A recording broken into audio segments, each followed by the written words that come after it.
Hi! Ako si Ivan at welcome muli sa bago nating tutorial. In this video, ang ituturo ko naman sa inyo ay hindi na mababawi by Sponge Cola. Quick demo muna. Pasok!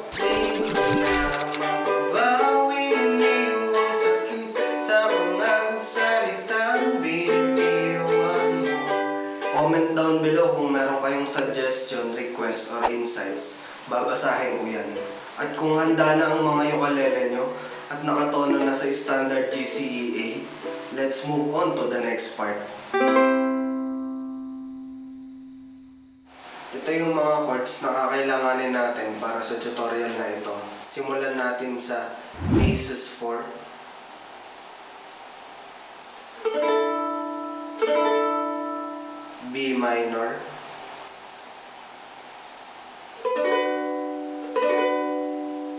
A,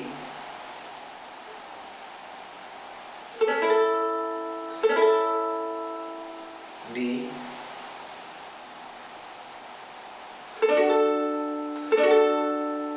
F sharp minor,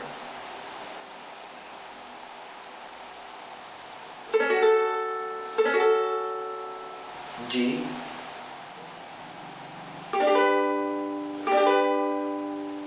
D7,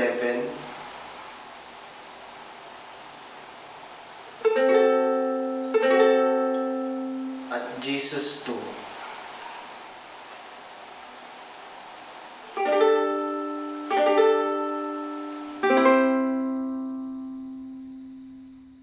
Dito sa may strumming pattern ng di na mababawi, meron akong tip sa inyo. Ang ginagawa ko kasi, pag ako yung kumakapa ng strumming pattern, nagbabase ako sa beat. Pansinin niyo dito sa may verses ng di na mababawi. Di ba ganito siya?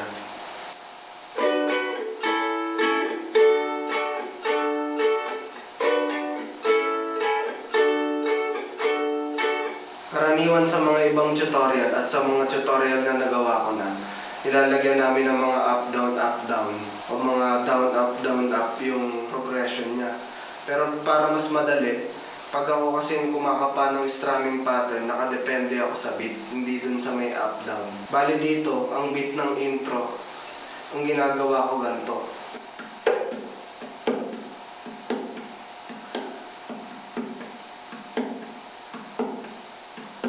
Yung beat yung sinusundan ko, hindi ko sinusundan kung up ba siya o down. Kasi pwede mo din naman siyang gawing puro down, pwede mo din siyang gawing puro up. Parang ganito. Sundan natin muna siya ng puro down.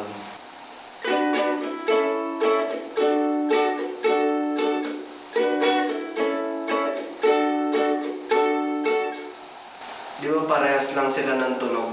Pero parehas sila ng beat. Kaya mas makukuha mo yung tunay na tunog ng rhythm ng kanta. Kaya para sa akin, mas madali kung susundan nyo yung beat. Punta tayo dito sa may chorus. Tingnan nyo. Ganito ang tunay na rhythm sa may chorus.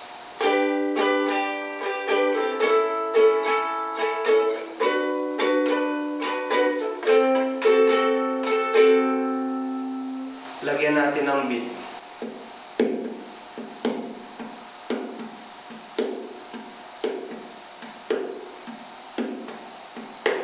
Ngayon naman, subukan natin puro down.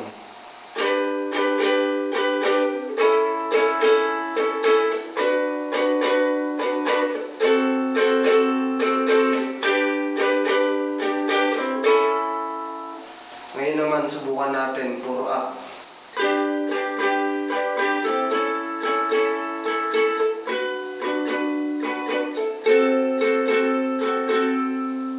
Diba halos parehas lang sila? Kaya para sa akin, mas maganda kung susundan nyo yung beat ng rhythm kahit sa intro, sa chorus, o kahit saan mang parte ng kanta.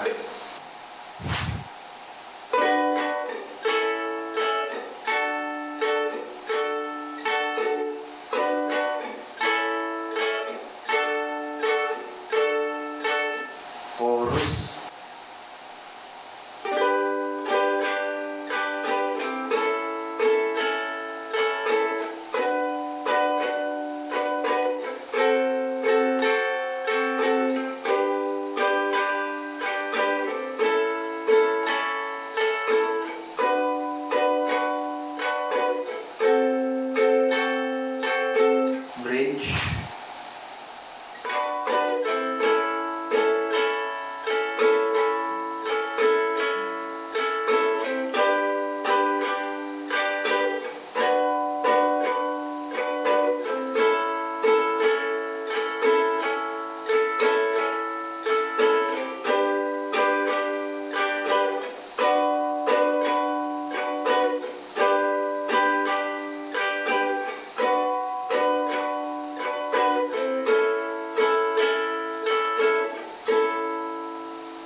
3, 2, 1, and ngayon aking inuunawang pilit ang pagkukulang ng iyong hinihiit. Sana'y malaman mo na tanging ikaw lamang ang aking iniintindi. Nakatanim pa sa aking alaala, pangako mo man nanatili ka. Kaya't paglisan mo'y naiwan ang pusong ito na ngayon itinabiti. Di mo na mababawing iyong sakit sa mga salitang binibiyuhan mo. Di ba't ikaw na ang nagpasya, nagtakda at siyang unang umiwas? Bakit nga ba ako yung pinaasa? Nasa aking guni-guni malamig mong tinig, sabay ng hangin na dumarampi, na para bang ika'y nariyan sa aking paligid, tahimik nagmamasid. Di mo na mababawing iyong sakit sa mga salitang binitiwan mo.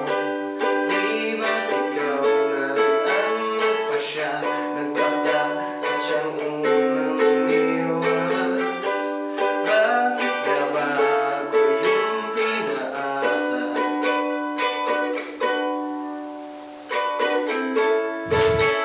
Nahulog ng mga ulawan at araw, mga bituin. Ang ginugol na panahoy nasaan? Di ba't sayang naman? Giliw.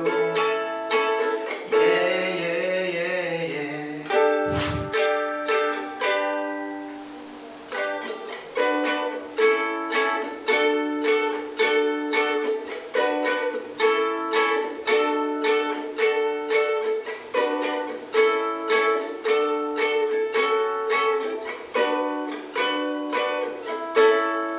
Ngunit di na mababawing iyong sakit sa mga salitang binitiwan mo.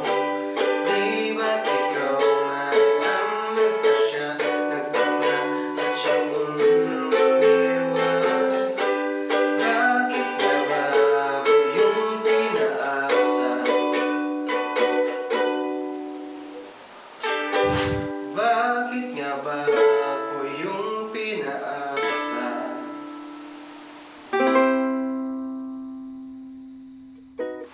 Bago kayo umalis, please like, subscribe, and click the bell icon para ma-notify kayo sa mga susunod pang content na kagaya nito.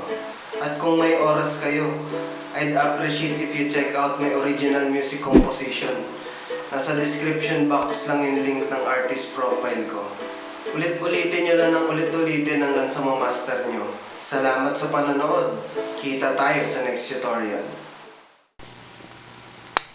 That was easy.